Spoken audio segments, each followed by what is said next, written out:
PP 143 पुराना हल्का जो अब पीपी 144 है, सज्जाद हैदर गुजर साहब का मुकाबला है सरफराज डोगर साहब से। सज्जाद हैदर गुजर साहब ने 2018 में नून लीग के टिकट पर इलेक्शन कंटेस्ट किया था, कामयाब भी हुए थे। मैं पीपी 143 के 2018 के नताइज क्विकली आपके सामने रखता हूँ। इनामुल हक साहब पीपल्स पार्टी के टिकट पर इलेक्शन लड़ा, तकरीबन 5100 वोट्स लिए। सज्जाद बाकर साहब आज़ाद हैसियत में इलेक्शन लड़ा, 8667 वोट्स लिए। मोहम्मद जमान खान तहरीक लब्बैक के टिकट पर इलेक्शन लड़ा, 13108 वोट लिए। सरफराज डोगर साहब आज़ाद हैसियत में इलेक्शन लड़ा, 29862 वोट्स लिए। राना मोहम्मद वहीद साहब तहरीक इंसाफ के टिकट पर इलेक्शन लड़ा, 30319 वोट्स लिए। और सज्जाद हैदर गुजर साहब नून लीग के टिकट पर इलेक्शन लड़ा, 31388 वोट्स लिए। अब यहाँ पर जो मुकाबला है वो सरफराज डोगर साहब और सज्जाद गुजर साहब के दरमियान है। अब मैं 2018 के इंतखाबात की बात करूं तो तकरीबन 30,000 वोट्स थे आज़ाद इलेक्शन लड़के सरफराज डोगर साहब के, और सज्जाद गुजर साहब ने तकरीबन 31,000 वोट्स लिए थे, यानी तकरीबन 1500 वोट्स का फर्क था सज्जाद गुजर साहब और सरफराज डोगर साहब के वोट्स के अंदर।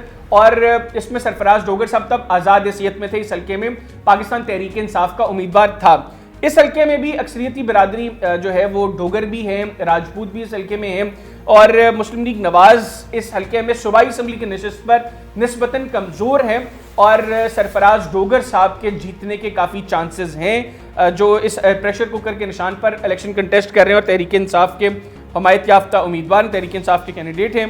और अब हम तीनों हल्कों की बात करें तो पीपी 142 में मुस्लिम लीग नून, पीपी 143 में पाकिस्तान तहरीक इंसाफ और पीपी 144 में भी पाकिस्तान तहरीक इंसाफ के जीतने के चांसेस हैं। लेकिन पहले दो हल्कों का कंपैरिजन जब हम कर रहे थे और एनालिसिस कर रहे थे तो मैंने आपको कहा था कि पहले हल्के में मुकाबला तहरीक लब्बैक, मुस्लिम लीग नून और तहरीक इंसाफ के दरमियान है।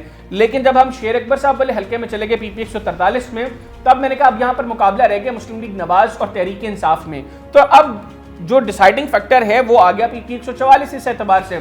यहाँ पर डोगर बरादरी का बहुत वोट है, जिस तरह मैंने पीपी 142 में बात की राजपूत बरादरी की। यहाँ पर सरफराज डोगर साहब को सूबाई असम्बली की नशिस्त पर और ऊपर सरदार इरफान डोगर साहब को काफ़ी एज है, क्योंकि जिस तरह मानावाला में राजपूत नीचे नून लीग और ऊपर पीटीआई को वोट करना चाह रहे हैं, उसी तरह यहाँ पर इस हल्के में जो डोगर बरादरी है वो नीचे सरफराज डोगर साहब यानी तहरीक इंसाफ और ऊपर सरदार इरफान डोगर साहब यानी मुस्लिम लीग नवाज को वोट कर सकती है। तो इस एतबार से अब यहाँ पर सरदार इरफान डोगर साहब इस हल्के में कंफर्टेबल है। और अगर तीनों हल्कों का कंपैरिजन करें तो सूबाई असम्बली की दो नशिस्तों पर तो तहरीक इंसाफ कामयाब हो रही है, एक नशिस्त पीपी 142 से मुस्लिम लीग नवाज के महमूदुल हक साहब कामयाब हो रहे हैं। लेकिन यहाँ पर जो बरादरी फैक्टर है उसकी वजह से टफ कंपटीशन के बाद मेरे एनालिसिस में सरदार इरफान डोगर साहब के जीतने के बहुत ब्राइट चांसेस हैं, और आइंदा इंतखाबात में भी वो एक मरतबा फिर कौमी असम्बली के रिकन मुंतखब होकर चौथी मरतबा कौमी असम्बली में जा सकते हैं। ये है जी हमारा एनालिसिस। वो दोस्त जिनका ताल्लुक इस हल्के से है उनसे गुजारिश है कि कमेंट सेक्शन में अपनी राय हमें ज़रूर दें, और बाकी लोग भी जो है वो हमारे साथ जो अटैच्ड हैं वो भी अपनी राय कमेंट सेक्शन में हमारे साथ जरूर शेयर करें। इंशाल्लाह अगले प्रोग्राम के अंदर हम ननकाना साहब के दोनों हल्कों को डिस्कस करेंगे। इजाज़त दीजिए, अल्लाह हाफ़िज़। पाकिस्तान जिंदाबाद।